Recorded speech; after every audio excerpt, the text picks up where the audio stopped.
ಒಂದೇ ಒಂದ್ಸತಿ gold phone ಎತ್ಲಿ. Hello hello, ಮಂಜಣ್ಣನ ಮಾತಾಡ್ತಿರೋದು? ಮಂಜಣ್ಣನೇ ಮಾತಾಡ್ತಿರೋದು. ಓಕೆ. ಎರಡೆರಡು ದಿವಸಕ್ಕೂ ಫೋನ್ ಮಾಡ್ತೀಯಲ್ಲ, ಯಾಕೆ ನಿಮ್ಮ ಅಪ್ಪ ಕಳ್ದೋಗ್ಬಿಟ್ಟವ್ರ? ನೀನ್ ಅವೆಲ್ಲ ಮಾತಾಡ್ಬೇಡ. ಲೋನ್ ಡಿಪಾರ್ಟ್ಮೆಂಟ್ ಇಂದ ಜಾನ್ ಮಾತಾಡ್ತಿರೋದು ನಾನು. ಲೋನ್ ಡಿಪಾರ್ಟ್ಮೆಂಟ್ ಇಂದ ಜಾನ್ ಮಾತಾಡ್ತಾ ಇದೀನಿ. ಏನೋ ಅವ್ರ ಅಮ್ಮನ್ ದೊಡ್ಡ ಐಟಿ ಕಂಪ್ನಿ ಅವ್ರದ್ದು. ನಾಯಿ ಮಂಜೂರಿ ಲಾಸ್ಟ್ ಟೈಮ್ ಕೇಳ್ತಾ ಇದೀನಿ, ನಮ್ ಕಂಪ್ನಿಯಿಂದ ತಗೊಂಡಿರೋ ಲೋನ್ ತೀರಿಸ್ತೀಯಾ ತೀರ್ಸಲ್ವಾ? ಲಾಸ್ಟ್ ಟೈಮ್ ಅಲ್ಲ, ಇನ್ನೊಂದ್ 100 ಸತಿ ಲಾಸ್ಟ್ ಟೈಮ್ ಕೇಳಿದ್ರು ನಾನು ಇಲ್ಲ ಅಂತಾನೆ ಅನ್ನೋದು.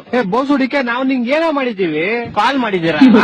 ಇನ್ನೇನ್ ಕಾಲ್ ತಾಯಿ ಮಾಡಿರೋದು ನೀವು? ಬೋಸುಡಿಕೆ, ನಮ್ ಕಂಪ್ನಿ ನಿಂಗೆ 6 ಲಕ್ಷ ಲೋನ್ ಕೊಟ್ಟಿದೆ. ಕೊಟ್ಟಿದೆ, ನಾನೇ ಕೊಟ್ಟಿಲ್ಲ ಅಂದೆ. ಬ್ರೋ ಅಷ್ಟೇ ಆಗೋಯ್ತಿನ. ಲಾಸ್ಟ್ ಒಂದೇ ಆಪ್ಷನ್ ಇರೋದ್ ನಮ್ಮ ಹತ್ರ. ಬೇಡ ಮಾಮ್, ಸೂಸೈಡ್ ಎಲ್ಲ ಎಂತಕ್ ಮಾಡ್ಕೊಂತೀಯ? ಬೋಸುಡಿಕೆ, ನಾನ್ ಯಾಕೋ ಸೂಸೈಡ್ ಮಾಡ್ಕೊಳ್ಳಿ? ನಾವು ನಿನ್ ಮೇಲೆ ಪೊಲೀಸ್ ಕಂಪ್ಲೇಂಟ್ ಕೊಡ್ತೀವಿ. ಎಷ್ಟೊತ್ತಾಗ್ಬೋದು ನಿಮ್ ಪ್ರಕಾರ? ಏನ್ ಎಷ್ಟೊತ್ತಾಗ್ಬೋದು? ಏನಿಲ್ಲ, ಇಲ್ಲೇ ಸ್ಟೇಷನ್ ಅಲ್ಲೇ ಇದ್ದೆ. ಒಂಚೂರು ಬೇಗ ಕಂಪ್ಲೇಂಟ್ ಕೊಟ್ರೆ ಇದನ್ನು ಮುಗಿಸ್ಕೊಂಡು ಹೊಂಟೈತಿ ನಂಗೆ. ನನ್ ಮಕ್ಕಳು 3 ಬಿಟ್ಟು ನಿಂತ್ಬಿಟ್ಟವ್ರೆ. ಮಾನ ಮರ್ಯಾದೆ ಏನು